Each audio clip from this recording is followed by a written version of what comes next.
Je suis Charles de Data Scientist, je suis CTO donc, dans cette startup qui, en quelques mots, parce que ça sera pas le sujet du meet-up d'aujourd'hui, forme les grandes entreprises dans le vertical banque, finance, assurance au métier de la data science et notamment sur la thématique de la reconversion, comme on avait évoqué un peu plus tôt dans la présentation, où McKinsey dit que d'ici 2030, on aura 375 millions d'emplois à reconvertir d'ici là. Donc aujourd'hui, je vais vous parler d'un sujet qui n'a pas l'air immédiatement proche des fintech, de la blockchain et de la cybersécurité, alors qu'en fait si, c'est comment la data science doit muter pour s'adapter aux exigences de privacy qui sont imposées aujourd'hui et par la réglementation et par les users. Alors tout d'abord, un tout petit rappel sur l'importance justement et l'émergence des data et de la data science dans le monde économique actuel et au niveau des usages donc, sociaux. Comme vous le savez, la data, depuis quelques années, est partout. Cette slide, vous avez dû l'avoir depuis 3 ans déjà.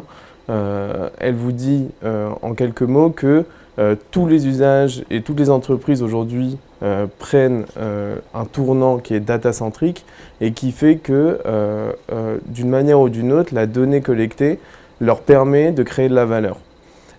Cette donnée aujourd'hui, elle nous impacte parce qu'elle elle est essentiellement composée de données donc, personnelles. Quand vous utilisez donc, votre téléphone, vos sites internet préférés ou bien même vos données bancaires ou personnelles, toutes ces données vous concernent et sont utilisées par les entreprises pour créer de la valeur. Cette révolution data a engendré la création de 3 métiers donc dans les années récentes qui sont, on va dire, le triptyque data analyst, data scientist et data engineer.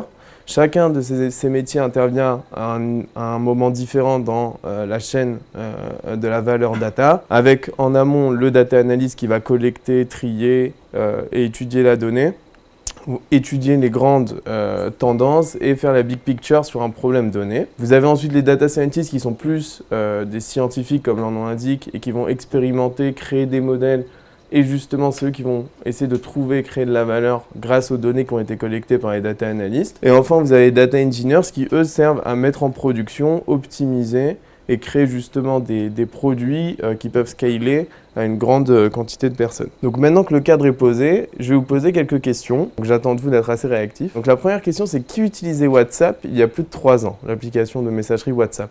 2 ans, disons. Voilà. Donc, vous êtes sûr? Qui n'utilisait pas WhatsApp pour voir si tout le monde participe? Ok, d'accord, voilà. Qui utilise WhatsApp aujourd'hui?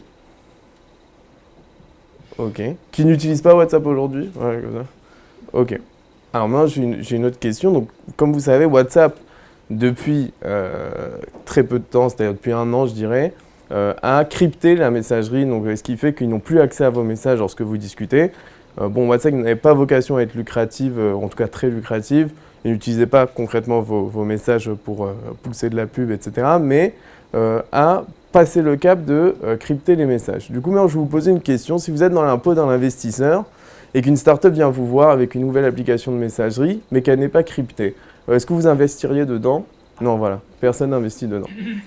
Donc, on se retrouve face à une situation qui est intéressante, qui est que d'un côté, il y a 2 ans, vous étiez prêt à utiliser une application de messagerie qui n'était pas cryptée.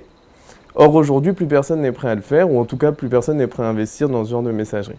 Pourquoi? Parce qu'en fait, vous avez pris conscience que vos données personnelles, votre envie de protection de données personnelles a augmenté. Donc, on va passer à la suite. Alors, d'où vient ce problème, en fait? C'est qu'aujourd'hui, l'essentiel des applications massivement utilisées utilisent, donc c'est une illustration qui vulgarise un petit peu comment ça marche, une architecture qui est très centralisée. Concrètement, vous utilisez une application, vous envoyez vos données dans leur serveur et dans leur base de données qui sont le plus souvent sur le cloud. Par derrière, les data scientists, data analysts, data engineers utilisent ces données pour créer de la valeur.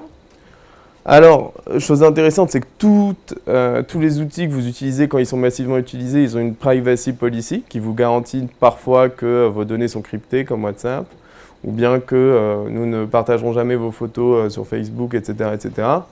Mais bon, on l'a vu récemment que c'était pas forcément, même s'ils essayent de garantir cette sécurité, c'était pas forcément le cas, donc notamment avec Facebook, qui, je pense que tout le monde l'a vu au moins dans les dernières actualités, a une fuite de données qui n'était pas négligeable.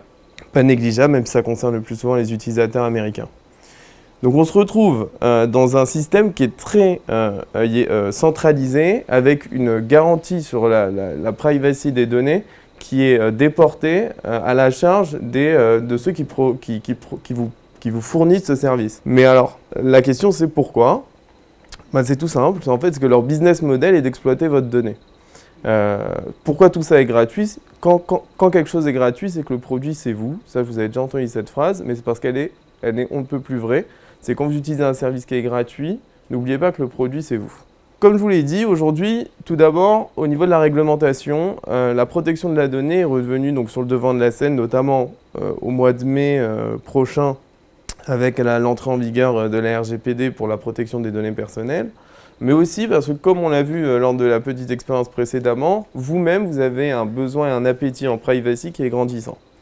Alors l'idée, c'est de voir aujourd'hui comment un data scientist qui, par le passé, a bénéficié de la quantité de données éventuellement anonymisées pour créer de la valeur, comment il faisait avant, c'était assez simple. Il travaille chez Facebook ou Google, il a accès à une quantité immense de données, il travaille dessus, il peut créer des modèles et travailler. Aujourd'hui, on va basculer petit à petit vers des données, des architectures qui sont décentralisées. Donc c'est là qu'intervient la blockchain. C'est là qu'intervient aussi la blockchain pour les fintech, parce que en fait, ces sujets de privacy sont très présents dans tout ce qui concerne les données financières personnelles.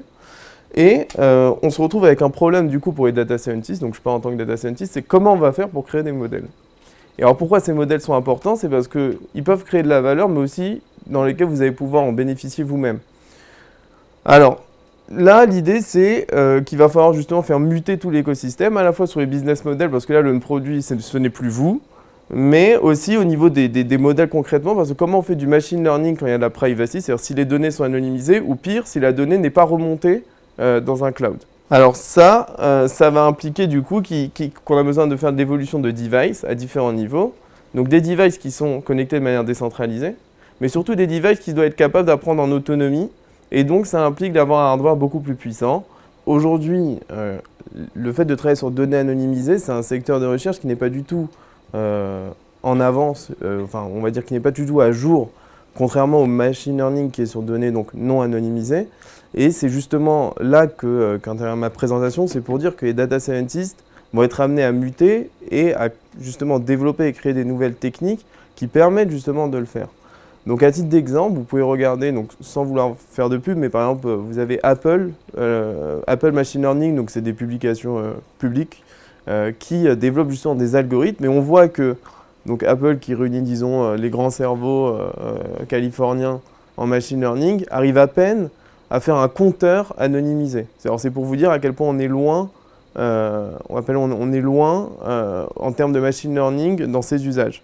Or, le cadre législatif n'est pas très sensible aux velléités des data scientists et à ce que leur métier soit facile.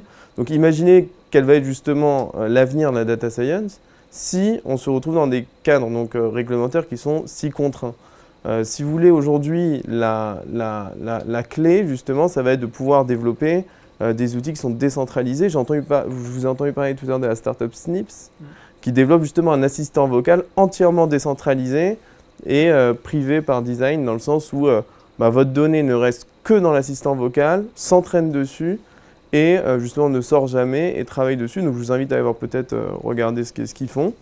Nous, concrètement, dans notre quotidien, on essaye de former justement les entreprises, tout d'abord à des tâches de base, comme anonymiser de la data et travailler sur de la donnée anonymisée lorsqu'on peut le faire. Mais aussi, on a une activité de recherche qui essaye de contribuer du mieux qu'elle peut à faire évoluer l'état de l'art dans ces domaines-là. Mais c'est effectivement une excellente remarque.